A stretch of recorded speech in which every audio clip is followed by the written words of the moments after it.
Alors, bonjour. Dans cette leçon de 3 minutes de science, nous allons étudier les réactions chimiques. Et pour commencer, un exemple très simple. Un bon feu. Un bon feu de bois. Un bon feu de bois, en fait, c'est tout simple. C'est une réaction chimique. C'est du bois qui rencontre de l'oxygène contenu dans l'air.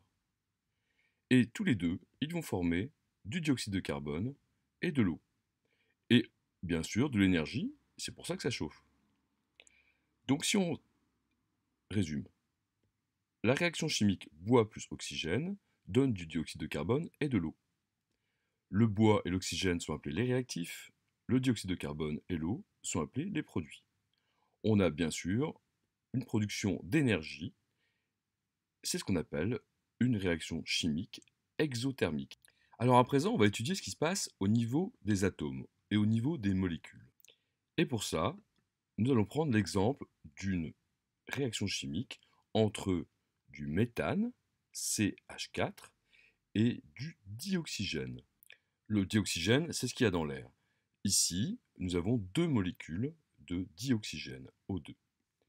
Eh bien, lorsqu'elles réagissent, les deux molécules vont recombiner leurs atomes pour donner d'autres molécules. Nous allons obtenir du CO2 et deux molécules de H2O, l'eau. Vous voyez que entre l'état avant la flèche et l'état après la flèche, nous avons exactement le même nombre d'atomes de chaque sorte. Un carbone noir, 4 atomes rouges d'oxygène et 4 atomes gris d'hydrogène. Penchons-nous sur cette équation bilan. Bien sûr, dessiner, c'est pas facile. Donc nous allons simplement la modéliser avec les formules chimiques.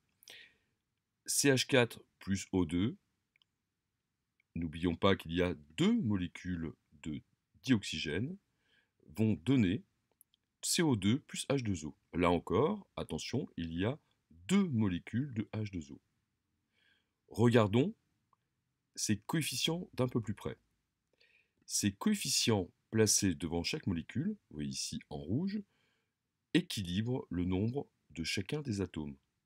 Alors, il y a aussi des coefficients fantômes, les coefficients 1 qu'on n'écrit pas, parce que, tout simplement, c'est plus simple.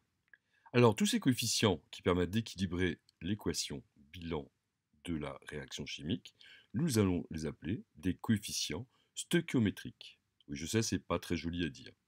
C'est pas joli à écrire non plus. Vérifions à présent si l'équation est bien équilibrée. J'ai coloré tous les atomes dans des couleurs différentes. Le carbone en mauve, l'hydrogène en vert et l'oxygène en orange. Observons. Est-ce que le carbone est bien équilibré? Oui, il y a un carbone de chaque côté. L'hydrogène est-il bien équilibré? Nous avons H4 d'un côté et 2 fois H2, donc 4 hydrogènes aussi de l'autre côté. Pour les hydrogènes, c'est fait. Dernière vérification, les atomes d'oxygène. Il y a deux molécules de dioxygène, ça fait 4 atomes d'oxygène, à gauche de la flèche, et à droite, CO2, 2 atomes d'oxygène, plus 2 H2O, 2 fois un atome d'oxygène. À droite de la flèche, il y a donc aussi 4 atomes d'oxygène. Tout est parfait, tout est équilibré. Et voilà, c'est ce que vous devez vérifier pour savoir si l'équation bilan de la réaction est bien équilibrée. J'espère que vous avez suivi, que vous avez tout compris. Merci et à bientôt pour une autre leçon. Au revoir.